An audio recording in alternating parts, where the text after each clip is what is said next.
Hello, welcome to the new episode.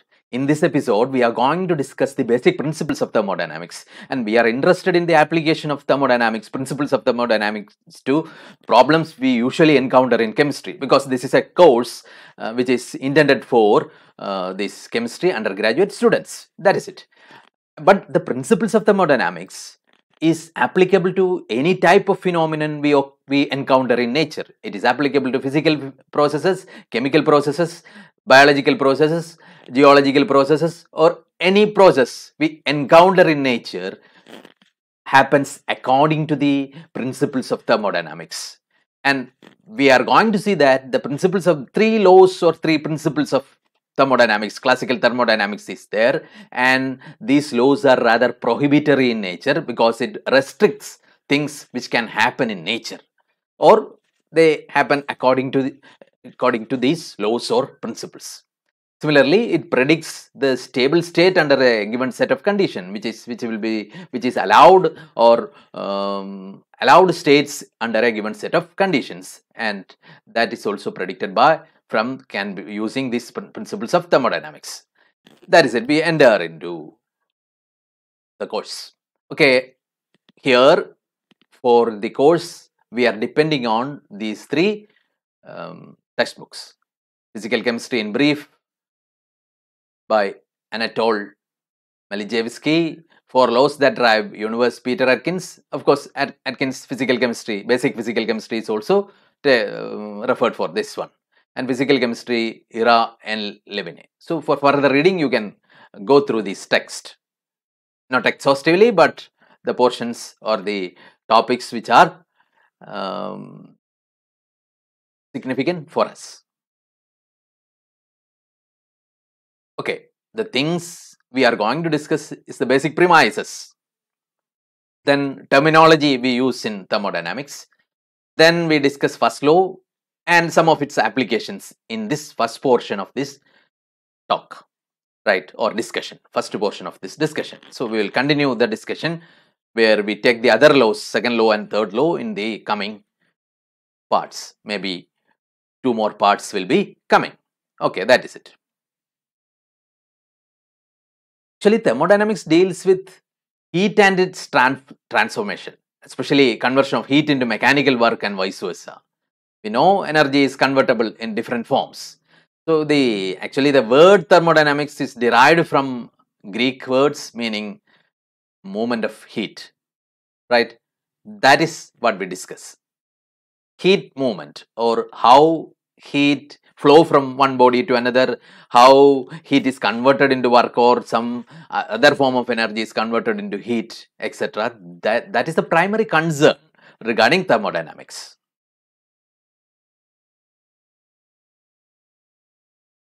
Now we come to chemical thermodynamics.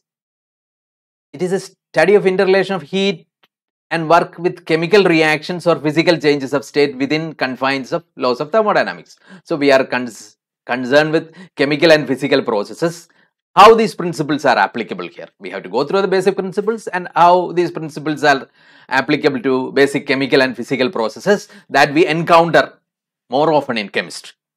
That is it. Thermodynamics, as I have already pointed out, deals with the stability of systems. Which system is more stable? Which state of a system is more stable under a given set of conditions? That is the concern in thermodynamics. So, what should happen? That is given by. So, what should happen means we have a particular state, and under a given set of conditions, whether it is stable or not, and whether a more stable state is there, and then the system of course will have a tendency to go from less stable state to more stable state. That is can be known, or that can be discussed using the principles of thermodynamics. That is it. Will it actually happen is another question, right? We have, say, conversion of water into ice. We know below 0 degrees Celsius this can happen. And suppose we suddenly cool water, pure water, to minus 5 degrees Celsius. We may observe that this water is not immediately converted into ice. That may require some disturbance or some other thing. This formation of ice happens crystallization of water into ice happens within a given period of time, and suddenly it may not occur. Supercooled liquid we call, supercooled water we call, it may exist below sub-zero degree Celsius. So such things can happen. So will it actually happen, or at what rate it will actually happen, is not in the domain of thermodynamics. Thermodynamics suggests that below sub-zero temperature and at atmospheric pressure, ice is more stable than water. That is predicted by thermodynamics. But actually, this conversion happens at what rate, or actually whether it will be taking place, is concern of another area, what we call chemical kinetics. That should be very clear. Okay, we have these two forms of carbon, diamond and graphite. And thermodynamics predicts that graphite is more stable under our ambient conditions. But you can have this diamond and it will remain glittering diamond for pretty long time. Practically forever, we can say. Usually we consider diamond is very stable, but thermodynamically graphite is more stable. So thermodynamics predicts that eventually this diamond should get converted into graphite. But that phrase eventually, what time it will take, at what pace it will take place, that is another question. And one more thing we have to understand regarding the basic premise, this is a system level science, they say. So that means description of whole system, or we deal with macroscopic properties when we have a bulk of molecules or bulk of particles. That is our concern in classical thermodynamics. We are not connecting these individual particles with the properties. We are concerned with the bulk behavior of matter in thermodynamics. So you can have temperature, pressure, etc. It is meaningless to ask whether a particular molecule is at a temperature or a particular molecule of a gas has a pressure, etc. in classical thermodynamics. At least in classical thermodynamics, we can have a collection of molecules and it may have a temperature. Temperature will represent, of course, the average kinetic energy, and it may have a pressure. That is the momentum imparted per unit area.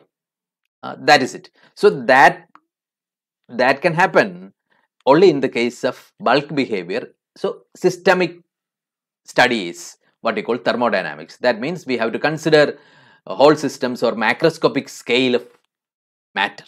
Then only the principles of thermodynamics come into play, right? Then we have statistical thermodynamics, where we connect the individual molecules with the bulk behavior. That is another area. Here we are concerned with classical thermodynamics, where we are considering only bulk properties. Right, these laws are sometimes given in a different way. These fundamental laws which are universal in nature, and that is often given. You cannot win, you can only break even. So that is, you have to spend energy to get some work, and that will be equivalent. That is it. That is put like that. You can only break even at absolute zero. That is another. If you want to get continuously work, then heat is completely converted into work. You draw heat from a source and completely convert it into work, and that is done continuously. Then you should have a zinc of heat that is at absolute zero. That is it. Then only this can happen. You can convert continuously heat into work without compensation. And the third law is what you call, you cannot reach absolute zero. So you cannot even break even. That is putting these laws in a funny way. That is it. We can come to it. Now we have to be familiar with some terms.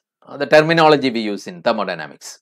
System is one term we come often in thermodynamics. System has different meanings in different contexts. In thermodynamics, we use it in a particular context. That means it is the region we focus our attention. Right? We have a test tube and some solution inside it. Then that is our system. So what are the changes happening in it, whether it is getting some energy, we are supplying energy or not, etc. Everything. That is our system in such a case, right? So where we focus, where we measure, do the measurements is what we call system, right? We are looking upon the system. Simply, it doesn't mean we are ignoring the surroundings, but we are more concerned with changes happening in the system. So it should have a boundary within which we have the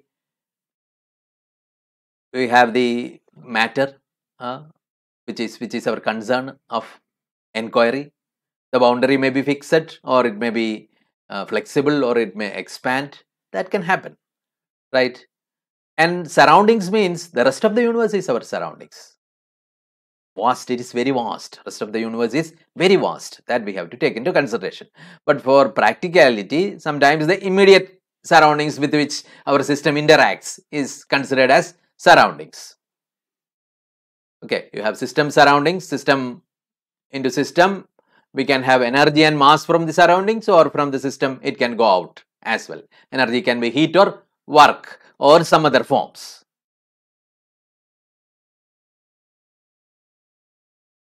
So two types of exchanges a system can have with the surroundings: matter and energy. Matter, we know it is atoms, ions or electrons, right? Energy may be transferred, and two forms of transfer we are more concerned. This is heat and work. Systems are classified into three general types: open, closed, isolated. It is very simple. Open means it can exchange energy as well as matter, right? That is very simple thing. Closed,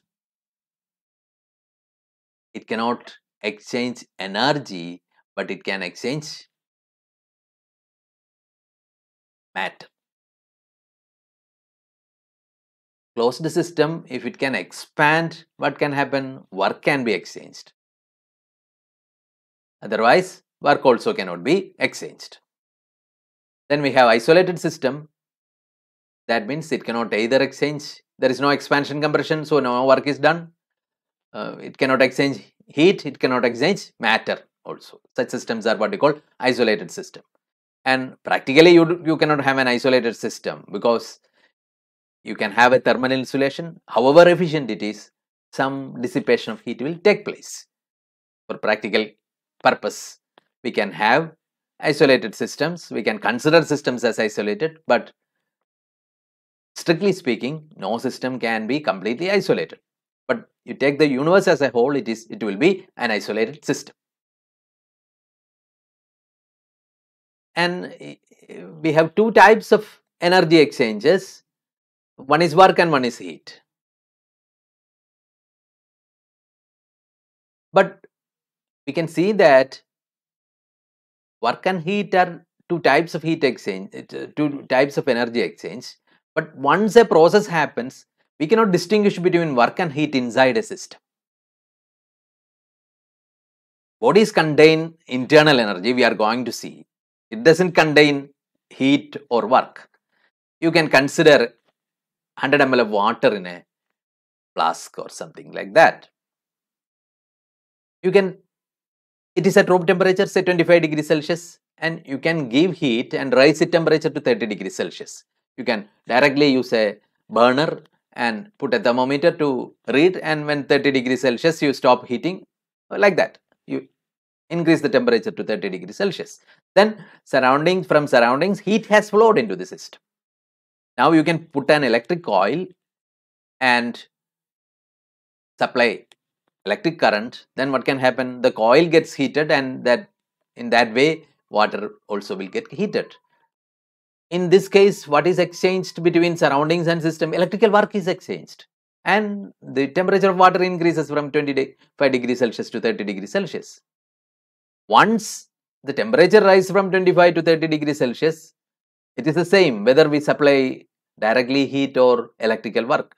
Or you can use a paddle wheel or something like that and rotate it so that the friction between this wheel and the water molecules is converted into heat, and you continue to do that mechanically, and finally the temperature rises to 30 degrees Celsius, suppose. Then also you cannot distinguish final system in the three cases. So that means there is no distinction between work and heat as far as the system is concerned, the state of a system is concerned. How the state is attained is a different thing, but you have that much amount of energy stored in the system. That's all. Now we come across what we call macroscopic properties of a system. We have what we call state functions and path functions. So macroscopic properties are those properties which we can measure, and it can be used to define the state of a system. A state function, say temperature, pressure, volume, internal energy, enthalpy, which we are going to come across, are what we call state of a system. We can use some of the variables like temperature, pressure, volume, number of moles, or what we call the amount of substance to define a system, right? To specify the state of a system, right? Such properties are what we call state functions. And what is a path function? A process is taking place, and this path function depends on the manner in which the process is taking place. Such functions are what we call path functions, right? That is not a specific property of the state of a system. It is how it depends on how the process is happening. Heat, work, etc. are examples of what you call path functions. So that is the physical difference between state function and path function. You have an initial temperature and initial final temperature. It changes from, and how we have affected that change is not the concern of the system. Temperature is a state function, right? But what is the heat exchange during the process? That is another question. If you have done the direct heating, there is heat exchanged. If you have done electrical work, their heat is not exchanged. Or you are doing some mechanical work, then also heat is not exchanged. So these are the heat and work will be path function. You can consider another way also. You heat from 25 to 27 degree by direct heating. Then you put the electric coil and heat it. So that is another path through which you bring the system from the original state to the final state. But there is no difference between the final states obtained in all these processes. But work and heat will be different in each of these processes. That is the difference between what we call work function, path function and state function.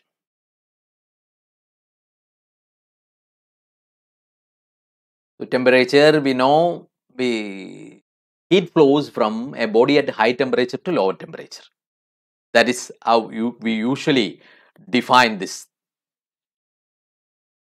So it is a degree of hotness in a physical sense, we can say, right? We will go into details later. Pressure, so it is a pressure is a measure of intensity of force applied by matter. That force experienced per unit area is what we call pressure. And we know matter flows from a region of high pressure to low pressure. Gas flows from a region of high pressure to low pressure. That also we know. So if there is a pressure difference between system and surroundings, then what can happen? There is an expansion or compression can happen. Then we say mechanical work is done. If there is a temperature difference between system and surroundings, then heat will flow from system to surroundings or vice versa. Then we say heat is exchanged, right? And if system is having higher temperature, heat flows out of the system, from the system to the surroundings.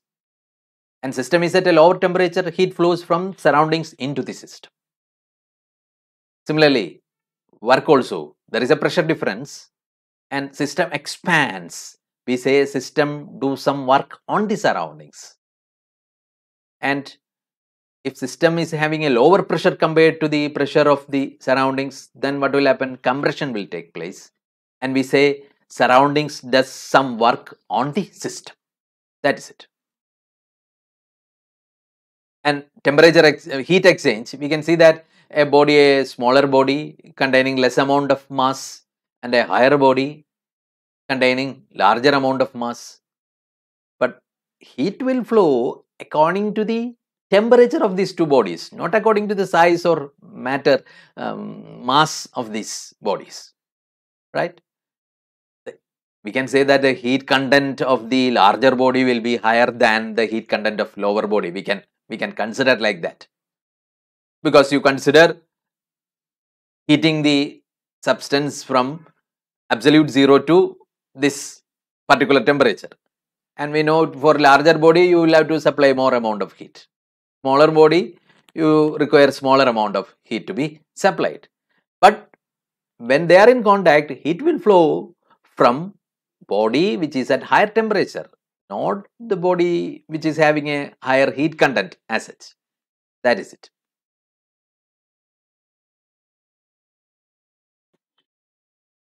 It is a measure of heat. This temperature can be considered as a measure of average kinetic energy of the constituent particles. And if the average kinetic energy of one body is higher, it will transfer some amount of kinetic energy into the body at a lower temperature. That is it.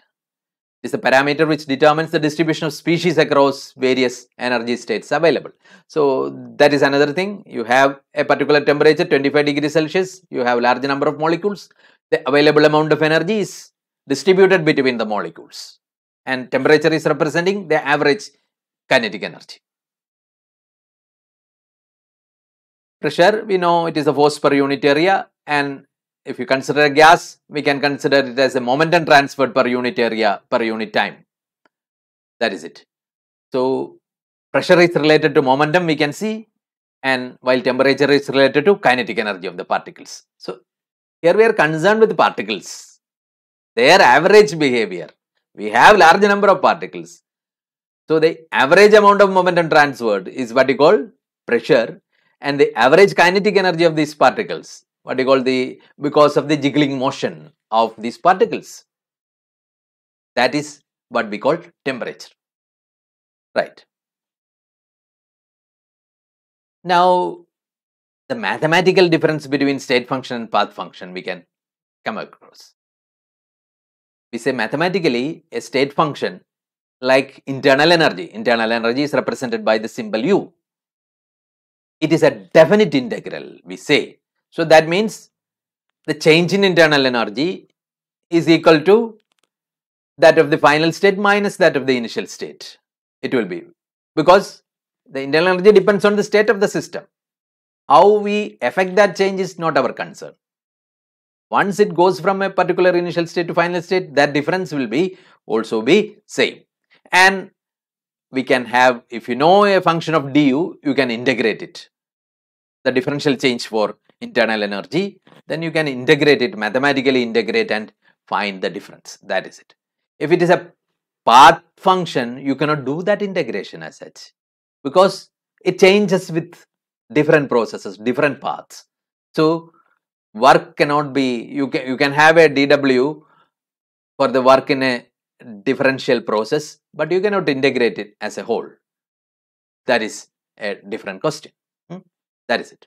Similarly, the cyclic integral of a state function is 0. Cyclic integral means you start from a particular state and it goes through a number of states and come back to the original state. Then, according to the definition for state function, the value should be restored the same. So the total change in the value of that function will be 0. That is it. A path variable is a variable that depends on sequence of steps.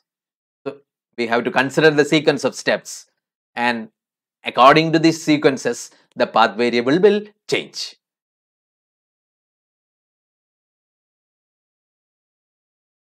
They cannot be calculated by exact differential. And I have already mentioned that there is no such things as heat or work being possessed by a system. We usually speak of heat content of a system, but that is not very meaningful in thermodynamics, because we have the initial and final state and it has a particular energy, we call it as internal energy of a system, and that can be obtained by different methods. It doesn't matter. You may be giving heat and you reach a particular state, or you may be doing some work and reach the particular state, or you are adopting both, etc., etc. Right? So you have the initial state and final state has a particular energy content. that we call it as internal energy. Neither the system or surroundings possess heat or work in a technical sense. That is it. Now we come to internal energy. That is the first thermodynamic function we are going to encounter. Internal energy is actually identified with the energy of the molecules, energy of the particles of the system, random motion of the molecules. So we know even in a solid, the particles are jiggling, vibrating, and that energy is what we call internal energy. It includes the kinetic energy. Kinetic energy may involve the rotation, vibration, translation, motion of the particles, individual particles, the random movement of the individual particles, and of course the interaction between these two particles provide with potential energy, right? And we add this together, and we have what we call internal energy. But it does not include the motion of the system as a whole, the organized movement of the particles. We say we have a body and it is traveling with respect to a frame of reference. And we say the body has a kinetic energy. That is not included in your internal energy. But you consider the particles and their energy added together is what you call internal energy. That's the difference. Okay. Right. So you consider Earth, the system of Earth. So the energy of all the particles, all the living and non-living beings together, taken together, is the internal energy. But Earth is rotating around the sun, and that imparts some kinetic energy. That is not included in your internal energy of the system. But if you take solar system, you can consider that also. Okay. Energy on a smaller scale. That is our internal energy. Energy on a microscopic scale. It is a sum of microscopic energies such as translational, vibrational that we have discussed. That is our internal energy. And this is a state function. So change in internal energy will be the difference between initial and final states, and that will be an integral. Cyclic integral will be 0, and so. Okay. So we have a basic definition for internal energy. Now we can enter into the first law of thermodynamics. We have a 0th law of thermodynamics. We will later come across it. That's better, because first law is the first of thermodynamics is the first law which has been revealed by the work of scientists, right? So we come into the first law. After that only we go to 0th law. It is called 0th law because it was discovered or it was found out after the first law. That is it. But it should actually precede this first law. But we are following the chronological order. Okay. Energy can be neither created nor destroyed. It is nothing but as our law of conservation of mass applied to thermal systems. So here we are concerned with heat and work. So the equivalence of heat and work, that is our concern in thermodynamics regarding first law. Okay. So looking for a diet plan, are you? What is the best diet plan? You calculate the calorific value or the energy value of the food you consume, and you calculate the calories you burn to do work. You are, even if you are sitting idly, you are utilizing some amount of energy, and if you are doing some mental work, studying thermodynamics, learning thermodynamics or any other thing, then also you are spending energy because of work of the brain. And then you do physical work, there also you are spending energy. Add all these together, and if there is no balance between them, what can happen? The energy is accumulated in your body as fat, and only thing is you can do is that do more work, take less. That is the best diet plan. And we come to a system. First law of thermodynamics you can apply to a system of concern in chemistry. First law says that the change in internal energy of a system is equal to heat flow into the system plus the work done on the system. That is, we have a system, we are supplying some amount of heat and we are doing some work on it. So both the processes are supplying energy to the system. Then the change in internal energy, delta U, should be equal to Q plus W. Q is the symbol we use for heat and W is the symbol we use for work. If it is a process of smaller scale, we put the equation as differential equation as du equals dq plus dw. That is it. And here we have to be familiar with the sign convention also. After discussing sign convention, we move onwards. Anything which the system attains is considered as positive, and anything goes out of system is considered as negative. That is the IUPAC convention, right? In mechanical engineering, we use another system where work is considered as positive when work is obtained from the system, and work is done on the system, work is taken as negative there. Then the equation will be different. Instead of delta U equals Q plus W, the equation we encounter in mechanical engineering will be delta U is equal to Q minus W. So because we are using different sign convention. Here it is, the sign convention is rather very simple. Anything the system gains is positive, anything the system loses is negative. That is it. So heat is absorbed, Q is positive. So plus 5 calories or plus 5 joules, that means that amount of heat is absorbed by the system. Minus 10 joules, that means that amount of heat flows out of the system. Similarly, work done also. Work is given as positive, plus 100 kilojoules of work is done. That means the surroundings is doing work on the system. There is compression for the system. In such a case, mechanical work is done. That is it. And if it is negative, system expands and work is done by the system on the surroundings. Delta U, of course, will have sign. If internal energy increases, delta U will be positive, and internal energy decreases, delta U will be negative. So it is UF and UI, initial and final states. UF is higher, delta U will be positive, and the reverse is also true. Okay, now you take this first law equation, du equals dq plus dw. We can show that, later we will be showing that this expansion work, we are considering expansion, mechanical work, expansion work, right? That is different from electrical work or some other type of work done by the system. So here we are considering the mechanical work, the expansion work, we say, expansion type of work. And expansion type of work, you can show that the dw is equal to minus pdv. So that we have substituted here. Later we will see how that is obtained. So you can write the first law equation as du equals dq minus pdv. And if you are considering a constant volume process, there is no expansion of compression, the second term vanishes. Then you can write du equals dqv. That means heat absorbed at or liberated at a constant volume. Delta U equals qv, we can write.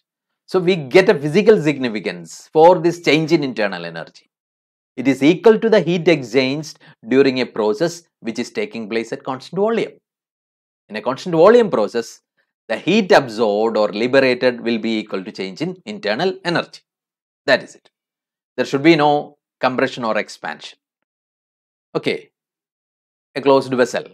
You can consider a chemical reaction happening inside the closed vessel, right? Heat is all from the system, and that will be equal to difference in internal energy. Internal energy of the system will decrease to that level.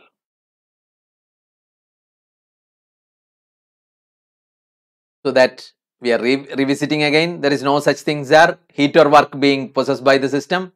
Heat or work can be transferred between the system and surroundings, but the end result is increase in decrease of internal energy. System or surroundings do not possess heat or work as such.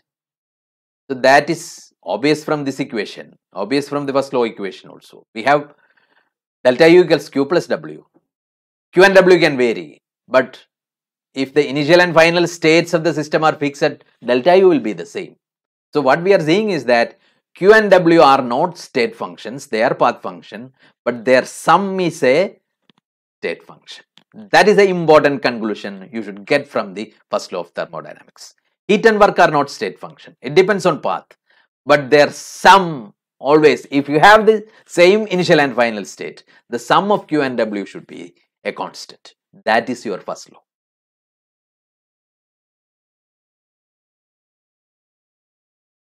Now you consider an isolated system. It cannot exchange heat or work. Then what does it indicate? The energy, internal energy, the energy of the universe remains the same. That is our law of conservation of energy. That is our first law, stating it in another way. So we have system and surroundings. So system loses some amount of internal energy, surroundings will gain, and vice versa. The total will remain the same.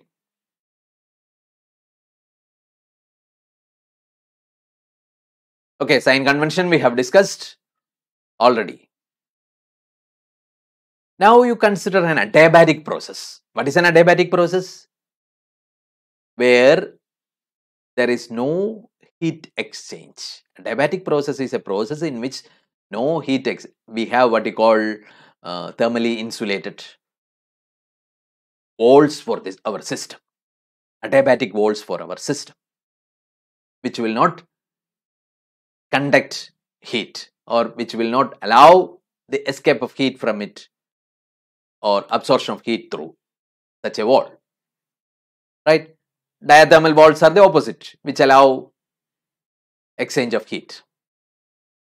So we have adiabatic walls and system does some work. Adiabatic means that Q is 0, dQ is 0.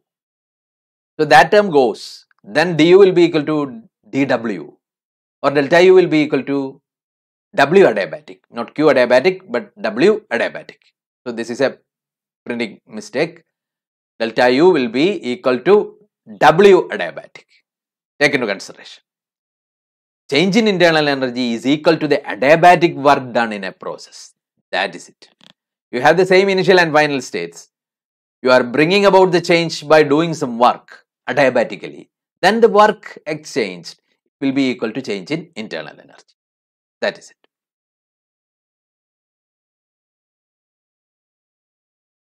Now we come across the term what we call the work expansion type of work. That happens because of difference in pressure. You consider a system made up of a gas that is kept inside a cylindrical vessel that is provided with a piston, movable piston. It is frictionless. These are ideal things we assume. Not real situation, there will be friction and we have to take into consideration the work done to overcome the frictional forces, and that what happens to that work that will be converted into heat energy and so on. So that are the real life situations, but here we are considering an ideal situation. We have a gas placed inside the vessel, cylindrical vessel. It is provided with a piston. It is completely frictionless, weightless also. If it is having a particular mass, in order to rise the mass of the piston also we require work to be done. So that also not taken into consideration here. But some pressure is acting on, external pressure is acting on the piston. We consider it as P external, right? And it expands through a small volume. That is our dV. Then the work done. Of course, we can show that pressure into area of cross section, P external into area of cross section into the distance moved will give you the work done. And area of cross section into the distance moved, the change in volume, that is put as dV. The work done is put as dW equals minus P external into dV, right? Why the negative sign? System is doing work, we will have to put the negative sign there. Now you can consider the opposite also, then also we have to put the negative sign there also. Negative sign will look after both expansion as well as compression, because dV will change sign there. Here dV is positive, there the dV will be negative if there is compression. Then the whole thing will become positive. That is it. And actually the expression should be the opposing force. P opposing into dV. That should be it. Here the opposing force is the external force. That's why we have put it as P external. Exact expression should be minus P opposing into dV. Right. Then a reversible process we will later come across. Work expansion is that, and if the external pressure or the opposing pressure is remaining constant, then it's quite simple. P external into delta V, V2 minus V1. dV on integration will give you delta V. That is quite simple. You will have this one, constant external pressure. If the external pressure is not constant, the case will be different, right? So we have external pressure which is far less than the internal pressure that will expand. Of course, it will be a sudden expansion and the work done will depend on the external pressure. Now you consider an ideal gas. Ideal gas is defined by certain equations that we call it as state equation of state, general gas equation. That is PV equals nRT. We can put it as PV is a constant. That defines an ideal gas. Then you can also see that internal energy of an ideal gas depends on temperature. Temperature represents the average kinetic energy. So internal energy will depend on temperature alone. In the case of real gases, we have one more factor. In addition to the kinetic energy of the particles, you have the interaction energy of the molecules. In an ideal gas, that is ignored. That is not present. That's why you can put internal energy is a function of temperature. That is the significance. Temperature is an expression for average kinetic energy, and that kinetic energy added together we have internal energy. It's quite simple. So U is a function of temperature alone in the case of ideal gas. For real gases, it will not be like that. We have to take into consideration the interaction between molecules. Then if the molecules are closest together, the interaction will be different when they are far apart. So internal energy in such a case will be a function of temperature and volume also, not temperature alone for real gases. But for ideal gas, it will be a function of temperature alone. So that we put sometimes as dou U by dou Vt equals 0. This is how we thermodynamically define an ideal gas.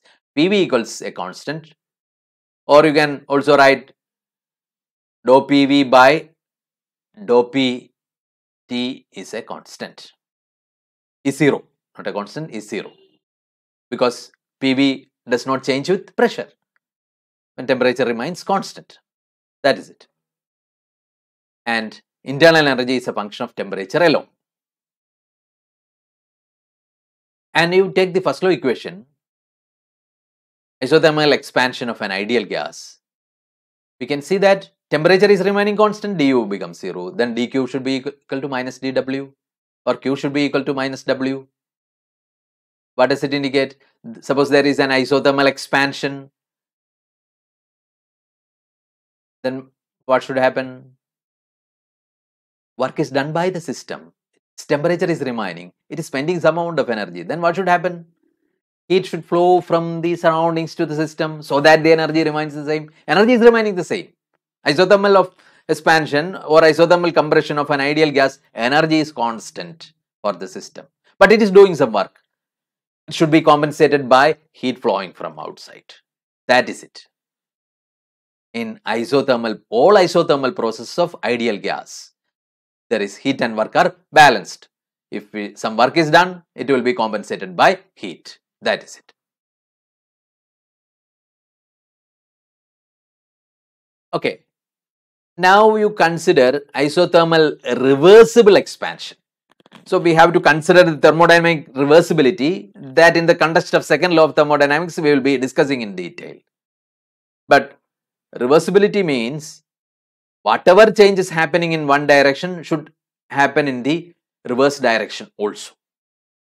You can have a system and do some large number of changes and bring back to the original state. That is a cyclic process. That need not be reversible. Reversible means all the steps happening in the one direction you can exactly retrace in the other direction also.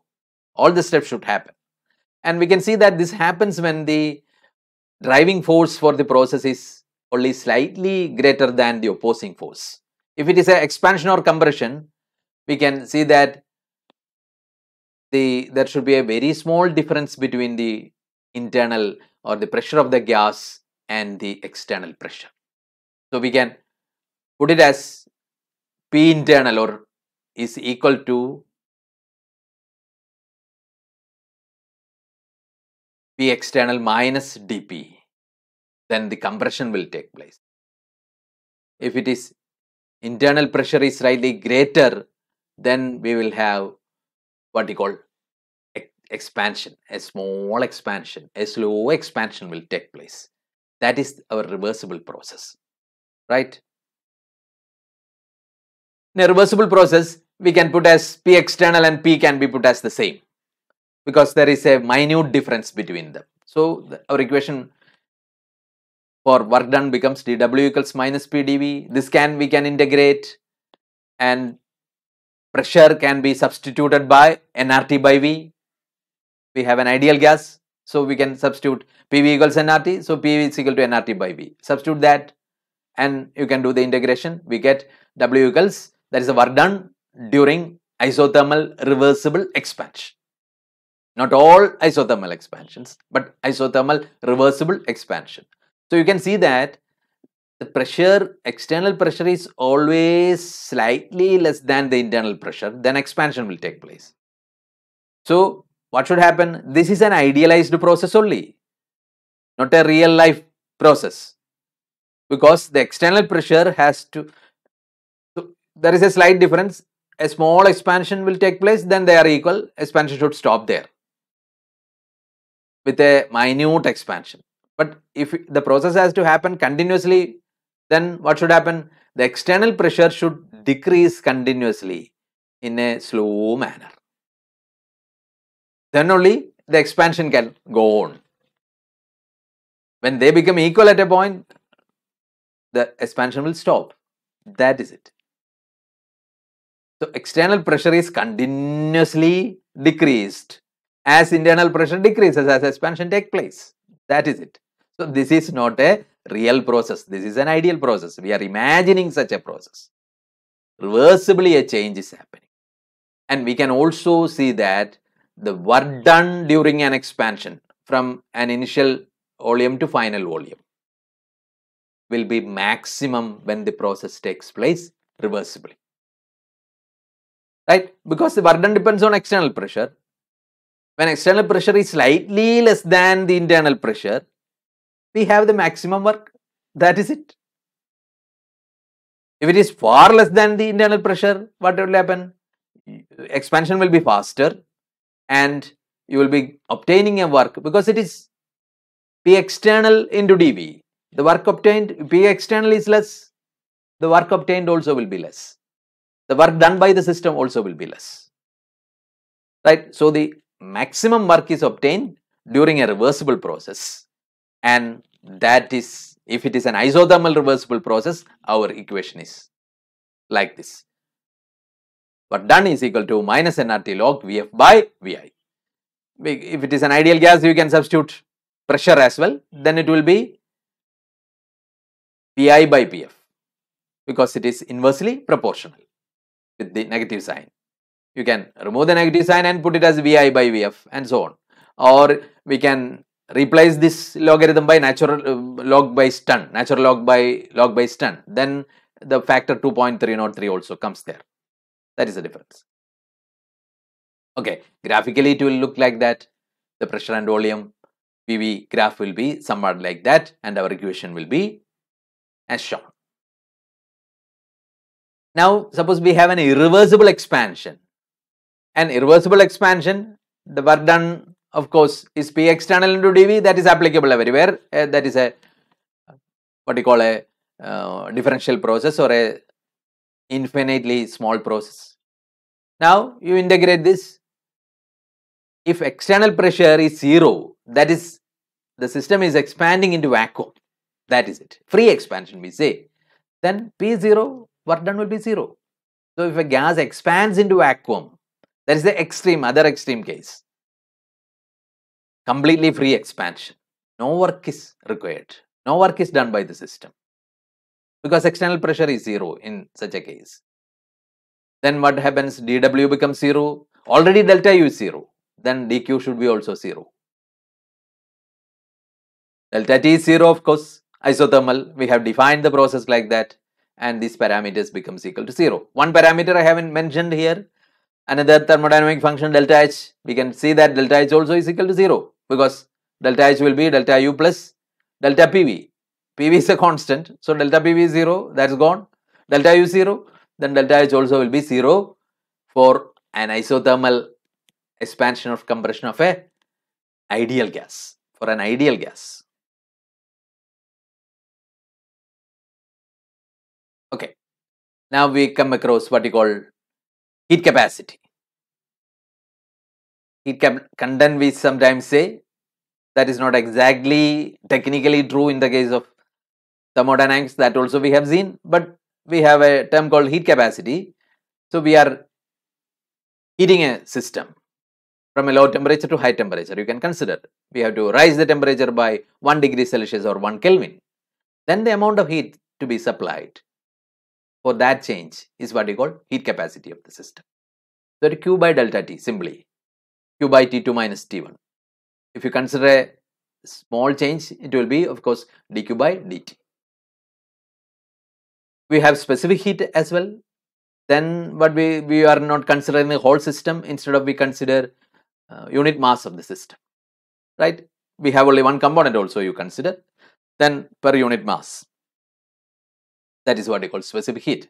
You take 1 gram and you raise the temperature by 1 Kelvin or 1 Celsius, 1 degree Celsius. That is our specific heat. So divide the heat capacity by mass, that is it. Then we have what you call molar heat capacity, and instead of dividing by mass, we divide by number of moles. So it is C molar is equal to Q by N into delta T, or dQ by dt into 1 by N. So per mole, what is the amount of heat required? That is our concern in molar heat capacity. So C molar, we can put it as. Then we have what you call two types of heat capacity we consider, especially in the case of gaseous system. Heat capacity at constant volume and heat capacity at constant pressure. That is it. So you heat a gas at constant pressure, external pressure is remaining constant. It is provided with a movable piston, as we have seen in the expansion case. What will happen when you heat? When you heat it, temperature rises. If external pressure remains constant, we know volume is directly proportional to temperature. We can approach it in another way. The internal pressure of the gas increases, then what will happen? It will expand until internal and external pressure are the same. So when you increase temperature, that happens. Expansion also will take place. Here you can see that you are increasing the temperature. That means you are increasing the average kinetic energy. You require some amount of energy for that. Increase the average kinetic energy. Temperature represents average kinetic energy. And to increase that average kinetic energy, we require an amount of energy, an amount of heat in this case, right? Because we are supplying heat. And at the same time, the system is doing some external work as well. And that also require energy. We will have to supply that amount of energy also, right? Then you can consider the heating of the same gas at constant volume between the same range of temperature, same initial and final temperature, right? Then you can increase the average kinetic energy. That's all is required. So you will be requiring lower amount of heat when you heat a gas at constant volume rather than at constant pressure. So the heat capacity under these conditions will be different. And we can write it as Cp is equal to dou Q by dou Tp, and Cv is equal to dou Q by dou Tv. Qp and Qv are heat absorbed at constant pressure and heat absorbed at constant volume respectively, right? And we will later see that this heat absorbed at constant pressure is equal to change in enthalpy. So you can write it as dou H by dou Tp. And heat absorbed at constant volume, we have already seen it is equal to internal energy. So we can write Cv is equal to dou U by dou Tv. Right? This can be expressed per moles as well. Divided by number of moles. We have the heat capacities, molar heat capacity at constant pressure and constant volume. And you can reach a relation Cp minus Cv will be equal to Nr. N is number of moles, or if you are taking molar heat capacities, it will be equal to R. Mayer's relation, this relation is known as Mayer's relation. It can be easily be shown by the relation between delta H and delta U. From that relation, this can be easily be obtained. We will obtain the relation between delta H and delta U, and that can be applied here, because one is dou H by dou Tp, other one is dou U by dou Tp. Then if you substitute H and U there, dou H and dou U there, then you can easily obtain this relation. That is it. And apply the general gas equation also. Now we take the adiabatic expansion of an ideal gas. Adiabatic means no heat is absorbed or liberated. du is 0, q is 0. What does it indicate? dq is 0 or q is 0, not du. What does it indicate? We know du is equal to dq plus dw. dq is gone. Then du is equal to dw or delta u is equal to w. What does it mean? Adiabatic work done in a process is equal to change in internal energy. That is another thing we obtain from the first law. The change in internal energy, we get another physical significance. You are doing a change from an initial state to final state in which no heat is exchanged, but we have only work done, right? Then the work done will be equal to change in internal energy. So we see that the adiabatic work done is a state function. Under a particular condition, you are specifying the path there. Adiabatic work, you are specifying the path there. And when you specify the path, the work done become a state function, become equal to a state function, that is internal energy. Similarly, constant volume, you are specifying a path. Then which property?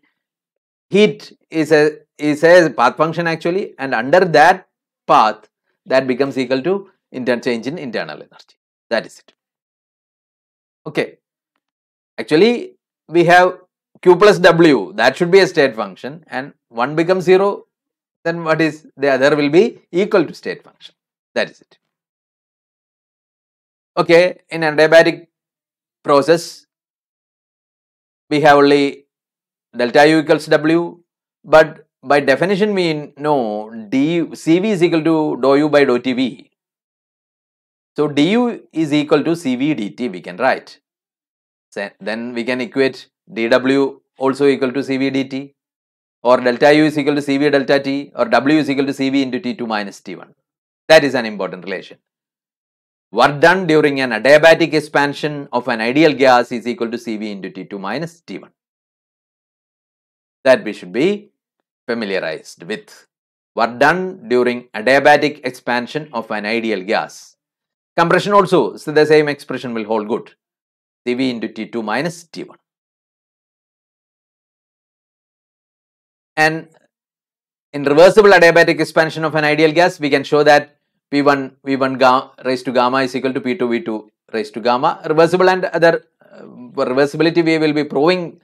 Proof will be in for reversible adiabatic expansion, but we know once the change has taken place, same initial and final state are there, then we can have this expression. PV raised to gamma is a constant. We can have the other relation between temperature and volume. Similarly, volume and pressure we have there, pressure and temperature, etc. By substituting for P and V here. Instead of P, you substitute RT by V, then you can obtain between V and T and so on. That's not very tough job. You can yourself find the relation between pressure volume relation I have given here. You can find the relation volume temperature as well as pressure temperature relation by putting the ideal gas equation into this expression. The derivation of this expression is not much important in the point of view of JAM examination, so I am not going into the details of it. And gamma, of course, it is the ratio between heat capacity at constant pressure and constant volume, Cp by Cv.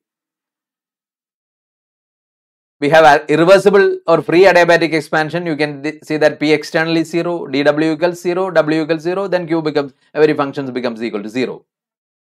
So free expansion, it is isothermal and adiabatic at the same time for an ideal gas. All the parameters becomes equal to 0, right? Enthalpy change also will be 0 in such a process, right? Now we come to enthalpy or heat content, right? Enthalpy is defined as sum of system's internal energy and product of its pressure and volume. H is equal to U plus PV. That is it. The idea is that the pressure volume term expresses the work required to establish system's physical dimension to make room for its displacing its environment. Suppose our system is compressed to a very small volume, negligible zero volume, and it expands to occupy a definite volume under that given set of condition. That is the idea behind that, right? So here some work is done by the system actually if that process takes place, and that is taken into account here. We are including that also.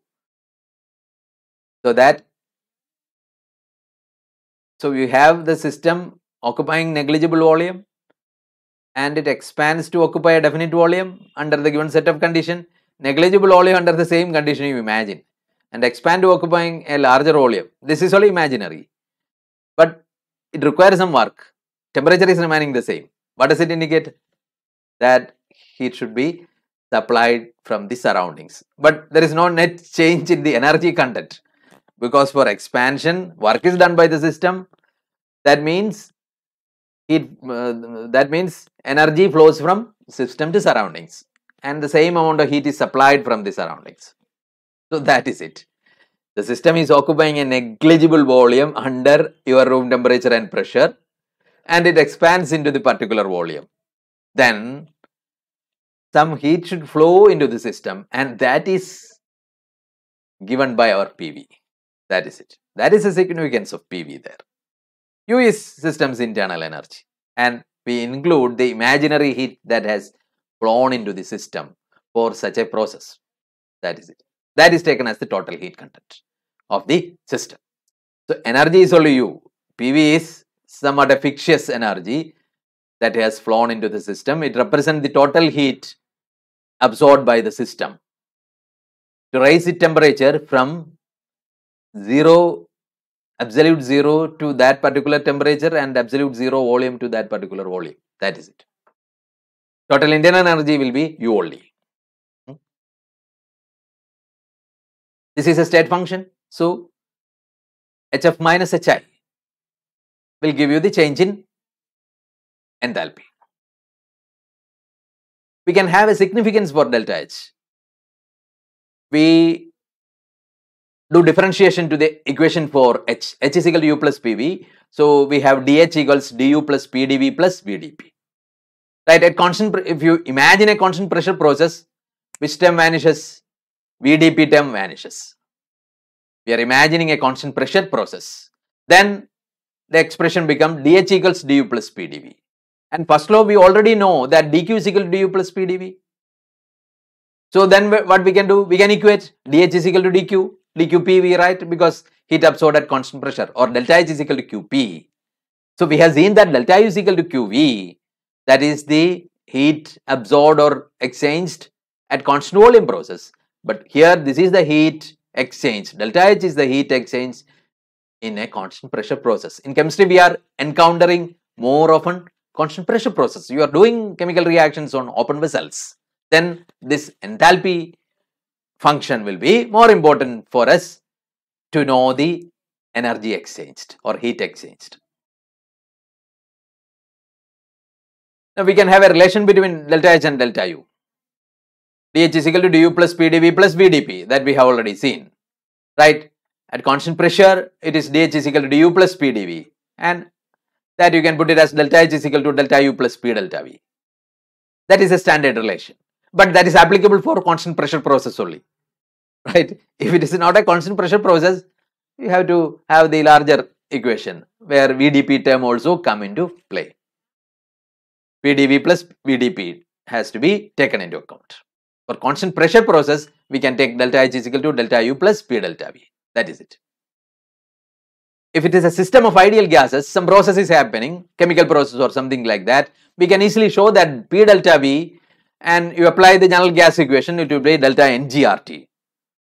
Delta N is the difference in number of moles of the final state and the initial state. And if it is a chemical process, you can count the number of moles of the products and number of moles of the reactants. And if we have a process, chemical process involving gases and solids, we take into consideration that of solids alone. Sorry, of gases alone. We can ignore the other thing. The P delta V term, that will be negligible for solids and liquids under normal range of pressures. That is almost zero. Delta V change in volume will be negligible for gases and liquids. So that term is ignored, and we will have delta NGRT. So we have a reaction like calcium carbonate gives calcium oxide plus carbon dioxide. Then we can count the number of moles of carbon dioxide alone. Other things are solid there, right? So we have 1 mole of carbon dioxide and 0 moles of gas on the reactant side. Product side, we have carbon dioxide. CaCO3 gives CaO plus CO2. 1 mole of carbon dioxide, and there is no gaseous mole in the case of reactant. So delta N in that case will be 1. If it is formation of ammonia, N2 plus 3H2 gives 2NH3. We have all of them are gases. 2 moles of ammonia, 3 moles of hydrogen plus 1 mole of nitrogen. So 2 minus 4, it will be minus 2 in that way. Okay, so this will do for the first session. We have gone through the important premises and concepts, and first law we have taken into account. Then in the first law, what is remaining is application to real gases, and especially we have to take one effect called Joule-Thomson effect in the case of real gases. That also will be discussing here. Then we go into the second law, where we are concerned with reversible, irreversible, spontaneous processes, where we predict what we call the feasibility of processes, etc. That is done according to the second law. Here we have studied that we can break even, we can convert heat into work, but there will be an equivalence between them. That is our first law, right? That is the Joule's law itself. Okay. Now we are going to see that in the second law, we cannot even break even. We cannot convert heat completely into work. That we are going to see in the second law. That is the second part of it. Thank you. Thank you all. Hope you have followed through this. This is not a very difficult thing. If once you get the concept, it is okay. Then the mathematical treatment, of course, will be there. That also we can do without much difficulty. Thank you. Bye.